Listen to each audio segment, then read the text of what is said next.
Sedang santai bersama pacarnya, wanita berambut pirang ini dilabrak istri sah sang pacar.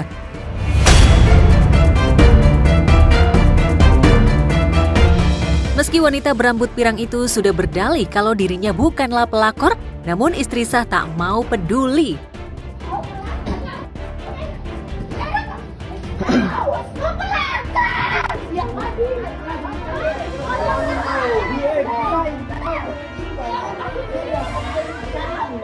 Perempuan berambut pirang itu sempat kabur namun berhasil ditemukan dan menjadi sasaran luapan emosi istri sah.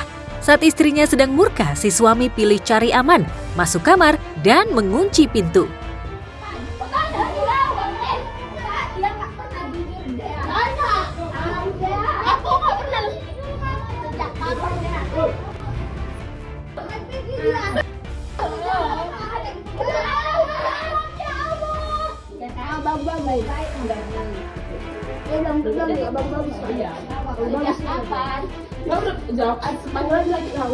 Kayak gitu lakinya pergi ya.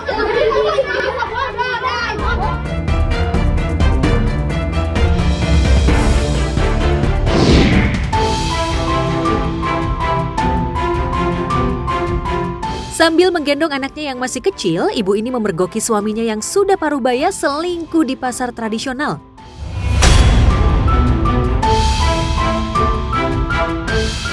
Yang bikin si ibu kaget dan miris, ternyata pelakornya masih remaja. Jadilah si ibu tidak hanya melampiaskan emosinya, tapi juga memberi nasihat kepada pelakor muda itu. Sedangkan suaminya yang disuruh pegang anak hanya menonton saja.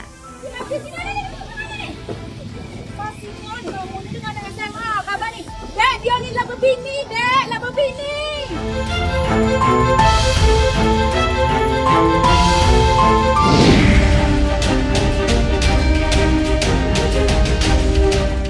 Sebagai bandar arisan dan investasi, wanita yang mengaku sebagai guru ini dituding menggelapkan uang arisan dan investasi anggotanya yang nilainya sangat besar.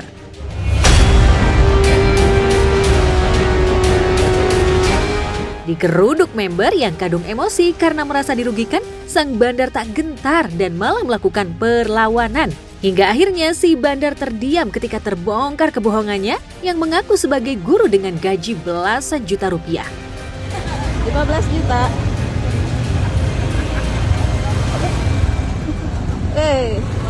Kalah sama uangnya sama pengangguran. 15 juta per bulan, guys. 15 juta per bulan, guru S1. Wis. S1 penipu.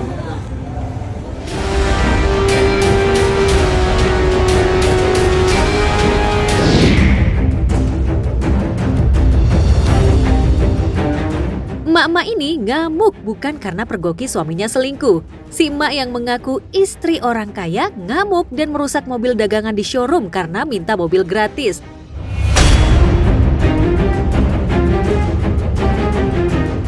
Tentu saja pegawai showroom tidak mengabulkan karena yang dijual mobil beneran bukan mobil-mobilan. Saya ngamuk kayak gimana? Woi. Habis ngamuk dan merusak mobil, si emak tanpa rasa bersalah langsung lawyer pergi.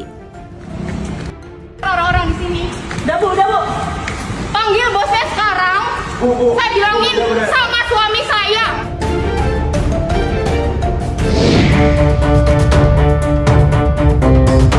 Seorang selebgram bernama Ella Gentara tersinggung oleh ucapan sang pelatih yang terkesan merendahkan dirinya di media sosial. Tidak terima dengan kelakuan pelatihnya, wanita bernama Ella Gentara itu menggeruduk dan menantang sang pelatih.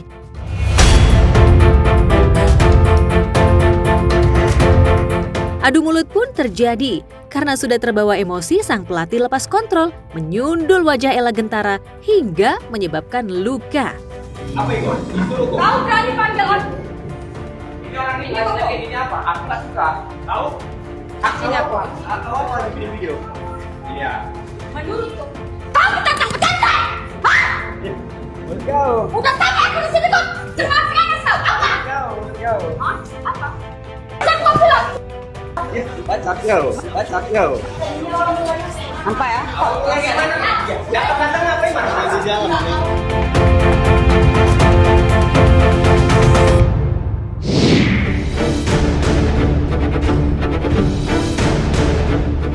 Natalie Holscher kembali jadi gunjingan netizen.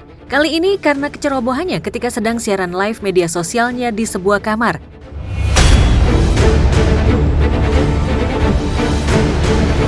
Ya, janda komedian Sule itu lupa mute atau mematikan mikrofon ponselnya saat menerima telepon dari seorang pria. Alhasil, percakapan privasi Natalie bersama sang pria bocor ke publik hingga membuatnya panik dan menyesal.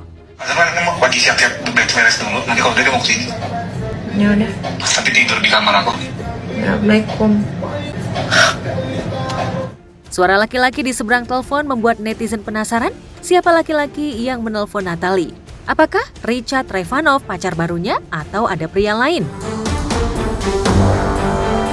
Ketika netizen ramai bertanya-tanya dan menebak-nebak, Natalie tak beri penjelasan. Pada story media sosialnya kemarin, ibu satu anak itu malah mengunggah percakapan video call antara Sule, dirinya, dan Azam, seolah ingin mengalihkan perhatian netizen kepada insiden pria yang menelponnya saat live. Selain identitas pria yang menelponnya masih misterius, ajakan sang penelpon yang meminta Natalie bertemu berdua saja membuat netizen beranggapan macam-macam.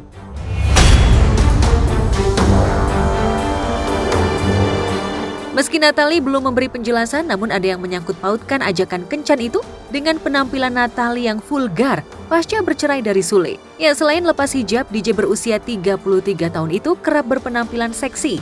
Natalie juga ikutan tren oplas agar tetap laris di dunia entertain dan mendapat banyak saweran saat tampil nge-DJ.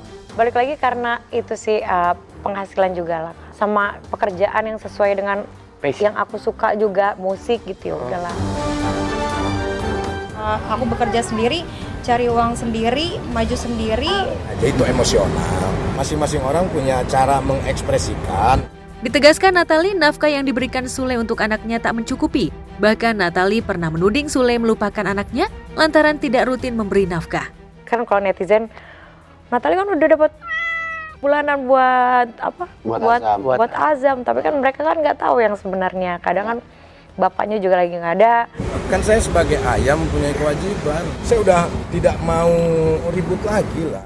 Pasang surut hubungannya dengan Sule membuat Natalie beberapa kali melontarkan pernyataan yang menyudutkan mantan suaminya itu. Hal itu malah menjadi bumerang bagi Natalie, karena netizen malah melihat Natalie yang sering membuat gimmick atau settingan untuk mengangkat pamornya. Ya, termasuk saat insiden Natalie lupa mematikan mikrofon yang terjadi belum lama ini. Netizen ada yang menduga itu hanya gimmick atau acting Natalie saja.